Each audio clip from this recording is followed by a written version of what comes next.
Lucas Hackett! Don't you dare be sour! Clap for the CCW Summer Jam Review and feel the power! Hello everyone, I am very triggered right now because I already recorded this. And you know what happened? The damn upload studio crashed for no good reason, and then I learned my pizza got burnt. Very salty, but you know what? I'm here to bring a review for you guys, and you guys alone.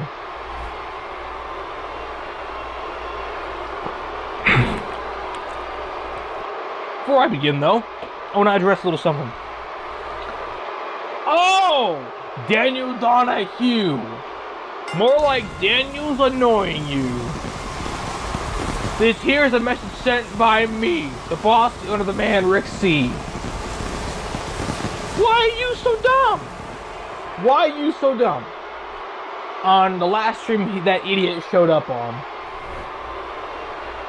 he said his company was called DCCW. Daniel Cartoon Carnage Wrestling. And then he tried to change it to Cringe.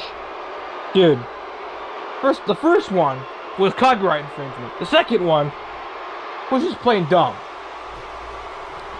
See, I have our CCW, and he has CCW, but just because our names have one letter difference, that doesn't mean that I'm trying to rip him off. Because the CCW and our CCW stands for something a whole lot different than what he has in his name. CCW, as in Lucas Hackett's creation, stands for Cartoon Carnage Wrestling. Our CCW stands for Revolutionary Call Championship Wrestling. There you go. Boom. Now with that out of the way, let's get on with the review. Okay. So the night starts off with our opening. There's no pre-show, but there is the opening contest. We have Beavis and Butthead, the two big-headed buffoons, battling Darkwing Duck and Launchpad McQuack for the CCW Beatdown Tag Team Championships. And it was a slugfest, but most of the control went to the Dangerous Duo. And you know what happens? They win! They retain! Thank God! I'm so happy. Beavis and Butthead are a couple of morons. I hate Beavis and Butthead with a burning passion.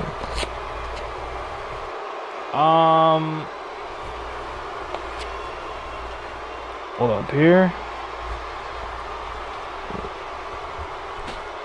Our next matchup of the night will be CCW's. Hold up here. What'll be up next? I have to go back and look at the video. I probably already know what this is, but I don't know. I'm probably stupid.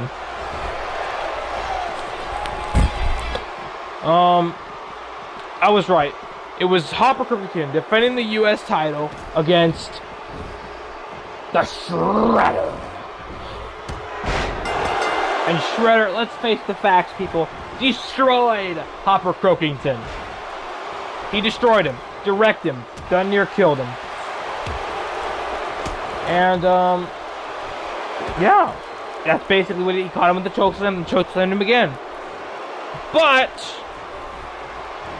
sadly, the decision was reversed, and Hopper remained champion because of, I guess, unsportsmanlike conduct, I think. Something along those lines. Because Shredder couldn't contain himself. Which I'm not particularly too happy about, because I wanted to see Shredder win. Like you said, Lucas, I'm a mark for evil incarnate. They need to have all the gold. So yeah, and Hopper was taken out on a, helped by his Monster High. No, not Monster High, dang it. Ever After High friends. Next, we have the Queen Bee, Heather, challenging for the CCW Women's Championship against Applewhite the Champion. And the King is back on commentary, as we see him talk about how somebody burned down the stage of his concert by smoking a doobie. Loved it. Loved that line. But, the match itself was quite good. I saw a lot of back and forth in it. But in the end, the Queen Bee would be dethroned, as Applewhite would retain the CCW Women's Championship. And then we would see Flash Century with Twilight Sparkle, who, if you know about Flash Century over on me and Morris channels, premier jobber. But on Lucas Hackett's channel, he's treated like a decent mid-carder at best. Which is fine by me. To each his own. Versus Hunter Huntsman, Mr. Money in the Bank, with Ashlyn Ella in his corner. And I don't know much about Ashlyn Ella. I think, isn't she like Red Riding Hood's daughter? No clue. Yeah, I think she is Red Riding Hood's daughter. Well, correct me if I'm wrong. And it was a hard-fought battle, folks. And do not call me at this time. Somebody, sorry. Bit of something. Friend called me. I can't answer it right now. Doing a review. Flash Century. These two had an amazing match. I think it was one of the matches of the night, to be honest. Hunter Huntsman would kick out of so many flash kicks, I lost count. But in the end, Mr. Money in the Bank would not go bankrupt. He would retain the CCW. Wait, what? This is for a title. Dang it. He would get the win over Hopper. No, I'm screwing up my names. He get the win over Flash Century. And then we would move on to part Trace. As we see Evil Incarnate challenge for the CCW Tag Team titles against the American Legion, Duke and Stan Smith. And let's face the facts, folks. Lucas Hackett, the Pimp Daddy, the God himself, answered my prayers. Evil Incarnate to the Tag Team Champions now. Long live Evil Incarnate. And then we had the Queen of Summer Jam Battle Royale. We had Spectra Vondergeist. Spectra Vondergeist. Such a shimmer who should really be getting a push. Michelle Mermaid. Bridget, Mrs. Money in the Bank. Premier Worst Champion up. Thank you for agreeing with me on this one, Lucas. The worst CCW Women's Champion ever. Chloe Bourgeois. And Baroness, who comes out wearing a steamy bikini. That was cringy. I'm sorry, but it would be. I love how Chloe Bourgeois was the first one out. Made my day. But in the end, folks, it would be I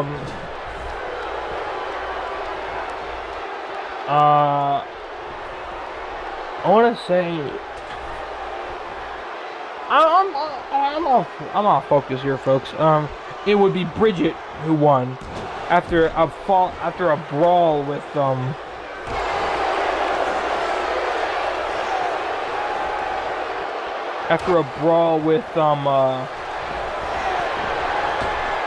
Sunset Shimmer.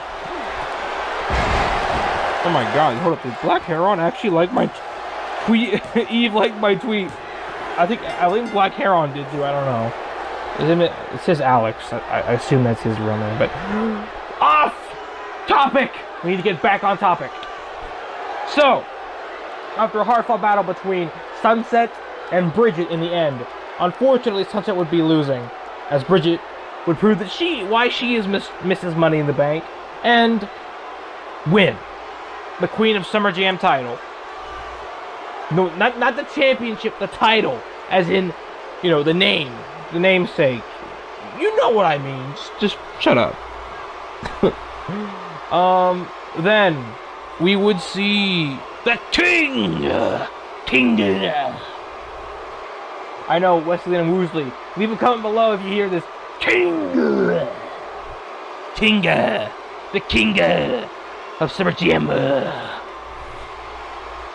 Battle Royale.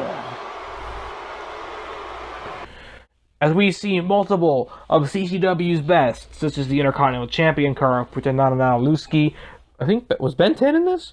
Heath Burns, Nathan Explosion, and the debuting, I want to say debuting, Doug Funny. We haven't seen him since. Excuse me, folks. Lucas, please tell me that Doug Funny is hired. Please tell me Doug Funny is coming to CCW. Was that just a one-off thing? I hope he shows up. But anyway, folks, the matchup almost ended in a horrible tragedy, as Caillou would somehow eliminate Dan and SpongeBob from the match and almost became the winner. But thank God for our mystery general manager, who said this matchup would continue because the celebrity guest, who is not revealed at this time, would show up and make a special appearance. Who would be a special guest entrance. Oh shit. PGW actually commented saying, "I love the team name."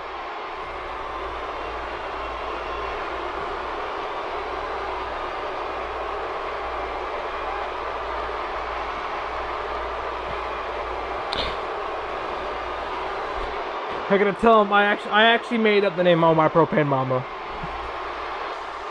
Ain't nothing but Doug Funny? My goodness, with him in CCW, ain't nothing gonna be funny about Doug, am I right? Says Moore. My reply, you right. Cheetos? You alright with me, dog?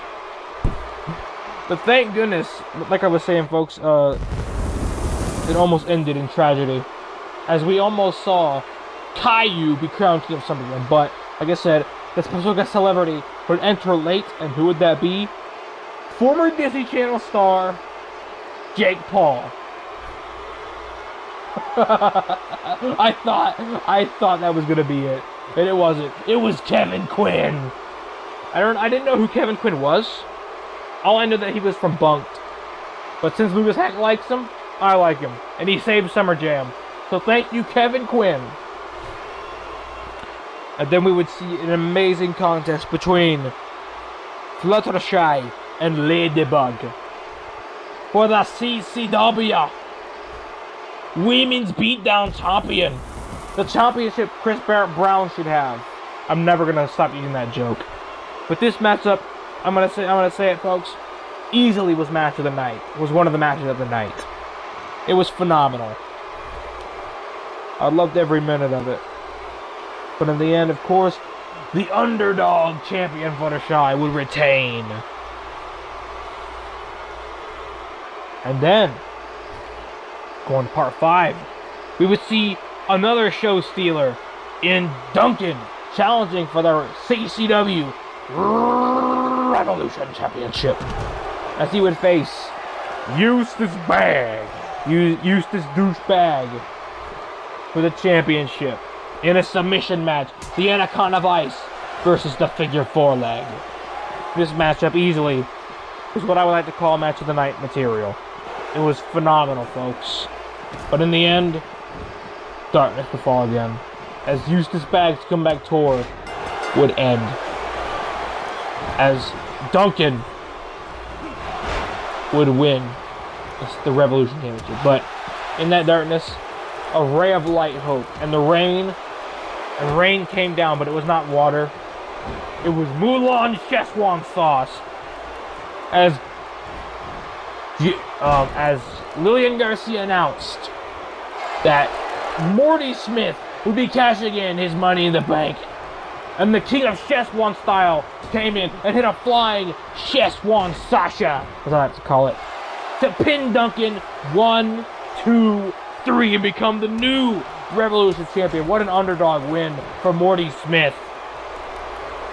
What a win for Morty. He is the Mortiest Morty to ever Morty around Morty Town with the Morty World Morty title. Morty. Szechuan dipping sauce. The Mortiest Morty. More inspired that. Oh my goodness, what a match. And then we'll move on to CCW Part 5 as we will continue with the main event of the evening. The other two main events, but first you would see Caillou get grounded. Take a listen. He hits the ground, you're grounded.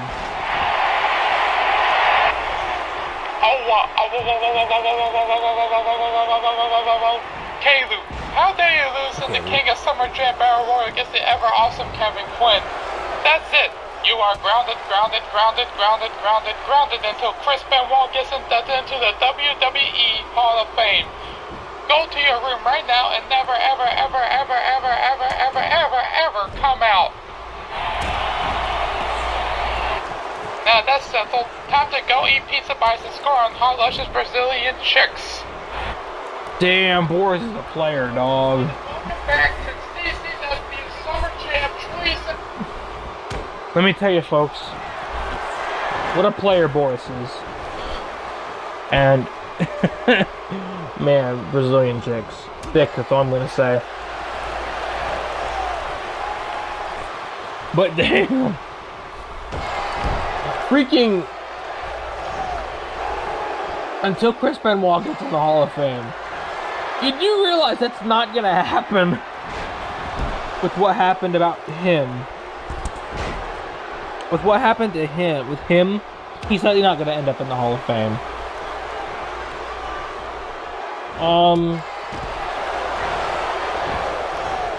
Continuing from where I left off, we move on to the main event of the evening. Well, the second of three of the main events.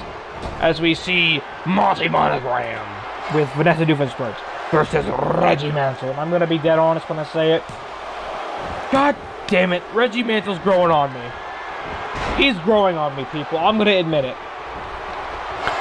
More Lucas, there you go. I said it. Reggie Mantle's growing on me. Does that mean I'm gonna have him enter Archie? No, I'm not gonna have him. Because I barely even know him. I'm not even that big of a fan of Archie. But, to be God honest, he's growing on me. And you know what? Just go ahead, make him world champion. In 2K18, he should be world champion. That's all I'm gonna say. Most likely. Gosh darn it, you guys. Now, Lucas, you got me all behind Reggie Mantle and stuff. I'm supposed to hate the guy, and now you're making it too hard for me. Gosh darn it. There you go. I'm behind Reggie Mantle now. I don't know what it is. Is it his attires that he keeps changing after every pay-per-view? Or is it, just the fact that he's, an asshole? Because I love assholes. But, yeah, I'm behind Reggie Mantle. There you go. So, Monty Monogram would, of course, come out. And Reggie would, too, but Reggie would grab a mic first. Make an announcement about the vignettes about she says she's coming, and oh my goodness. The vignettes I would constantly rub myself to. Oh, what? I didn't say anything. But the vignettes with luscious legs and, a big hips. Yeah. Reggie was the one playing those. The moment he said that, I'm like, oh, wait a minute. I know who this is. I didn't know her by name, but I knew it was the one chick that she shipped, that Lucas shipped Reggie with. And that turned out to be Veronica Lodge. The heir to the Lodge estate. I believe that's what he said. And oh, mama. Oh, mama. She certainly is pretty hot. What a lucky man Reggie Mantle is. And Reggie Mantle, of course, would get even more lucky. As he would go on to defeat Monty Monogram. A pretty bad night for CCW Bullet Club. Unfortunately. For them. But Reggie Mantle would finally, after all this time, finally get revenge on CCW Bullet Club. But then we move on to the main event of the evening. As the CCW World Champion Lincoln Lau defends against Prince Adam, the Beast. And what a match this was. Lincoln did not go down easy. He fought like a champ out there, and the Beast as well. These guys fought each other into hell. They destroyed each other. But the Beast, I thought it was all said and done when the Beast had hit the Beast's roar on Lincoln Loud, and I thought it was all over. But then the lights went out. Lucas got a text saying, we would have lost the battle, but the war, we're gonna win the war. You know what happens next? CCW Bullet Club come from nowhere. They hit the body count on Lincoln Loud. They spear the Beast through the barricade. And they pose in the ring, sending a clear-cut message saying, we want the CCW title. Oh my goodness. And honestly, I don't think they have the right guy doing it, though. Carl Bertinanowski, I don't see him. I do not see Carl Bertinanowski as world champion material. I'm sorry. It confuses me, actually. Why on earth would Carl be the one to win when, Monty Monogram was in that match? And also considering Carl's the Intercontinental Champion. Shouldn't he be defending his Intercontinental title at Battle Zone rather than fight for the world title? It's a bit confusing, but, I'll stick with it. So, yeah, this was my review of Summer Jam. I know it was a little late coming. I'm very sorry about that. But, I've got a lot on my plate to do heading into 2K18. With that being, 17 days away? Almost 2 weeks away. I've got to work on an episode of Battleground. I've got to get, I think, one more exclusive out. That's a special one for Chard. I got to get Battleground exclusive. Another episode of Avalanche. Of course, World War III. My lists for my friends, who should they add? That's what I wanted to do. Make some lists, some suggestion lists. But also I want to do a roster reveal, and I gotta do CWA Over the Limit. So yeah, there you go, folks.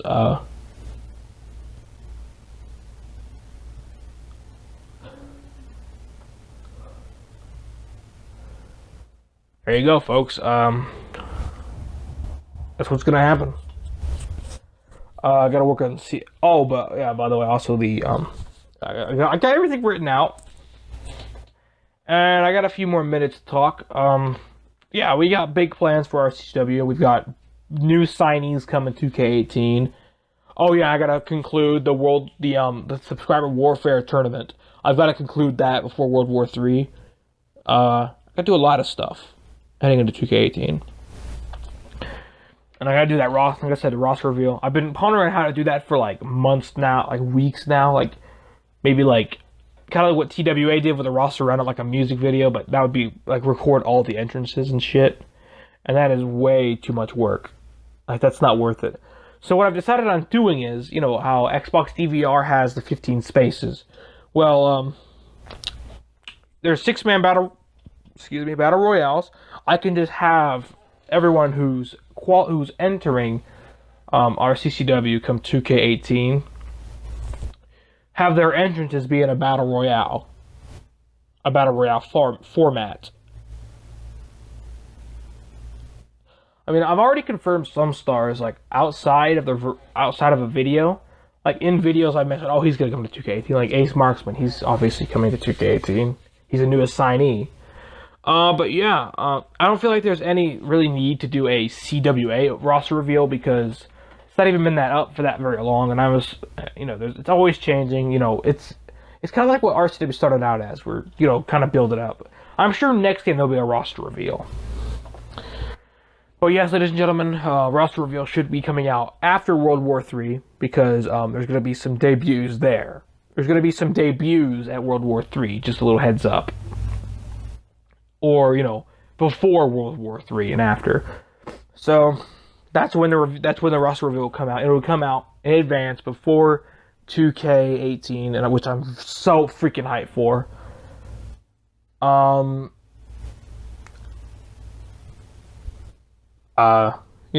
also be maybe a video talking about who you want to see come into RCCW.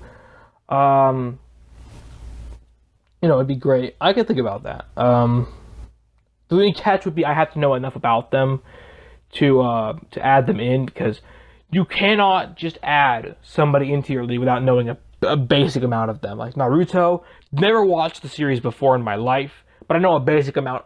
I know enough about Naruto to add him in. Same could go for maybe Sasuke if I ever add him in, which may very well happen. You know, you can't do that. You can't portray your character incorrectly. That makes you not look professional. In a certain fan right now. Double super kick there, but yeah, I'm really excited for 2K18. I can't wait to see the roster reveal. It's gonna be great. I'm sure you guys are all excited for, wondering who's gonna be in our CCW. It's gonna be great stuff. For CWA next year, I want to try to add some more of my own creations in. Like, not just like, Keg, Rook, and all those guys, but, some more wacky characters that come to mind.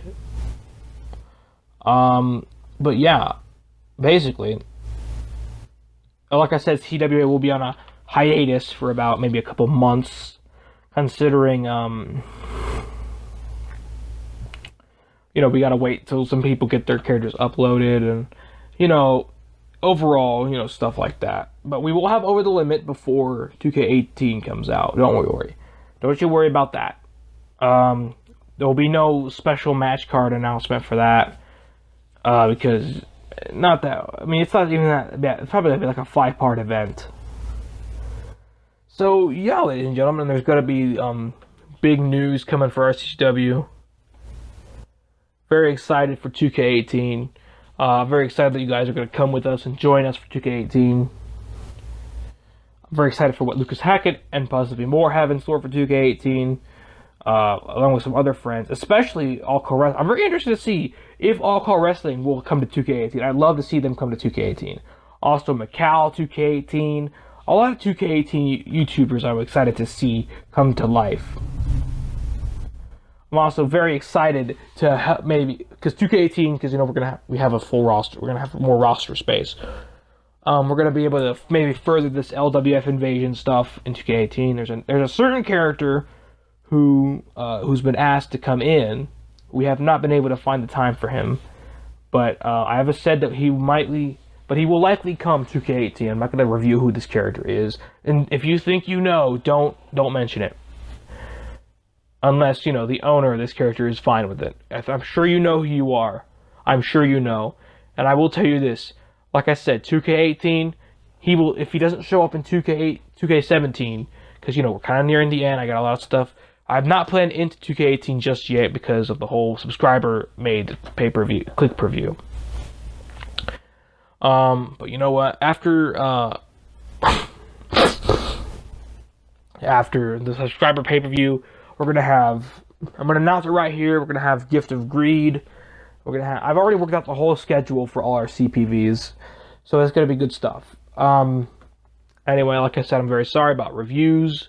I still got a review, a lot more to do, and hopefully I can do that today. Also get an exclusive out and start working on the first episode of Battleground, then Avalanche, and stuff like that. Sadly, we'll not be reviewing any of Stephen H's stuff because I have not had the chance to watch that. And Lockdown, I'm sorry for GAW. I'm too busy with stuff like Battleground and Avalanche, World War III to review your stuff at the moment. So I'll be sure to catch up on that. So yeah, that's all I got to really say. I hope you guys enjoyed the review. I hope the wait was worth it, Lucas. I know you like these reviews, and I'll have a Battle Zone one out very soon after Battle Zone is concluded. Yeah, I think that's about it. I also got to do Macau's Rumble and Elimination Chamber. I've got to do VGW's GTS Takeover 2. I got a lot to do. Oh, announcement also. Thriller in Manila. I'm going to do a review on Thriller in Manila. So many reviews, people. So little time. Anyway, folks, this is Rick C signing off from the CCW Summer Jam review. I hope the wait was worth it, Lucas. I hope you could forgive me for, having to make you wait this long. But you know what? Things happen, but it's here, it's here, and it's now. And you can watch it, and you can see just how great your event was. So this is Rick C signing off. I love you guys. Hope you guys are excited for 2K18. I'll see you soon.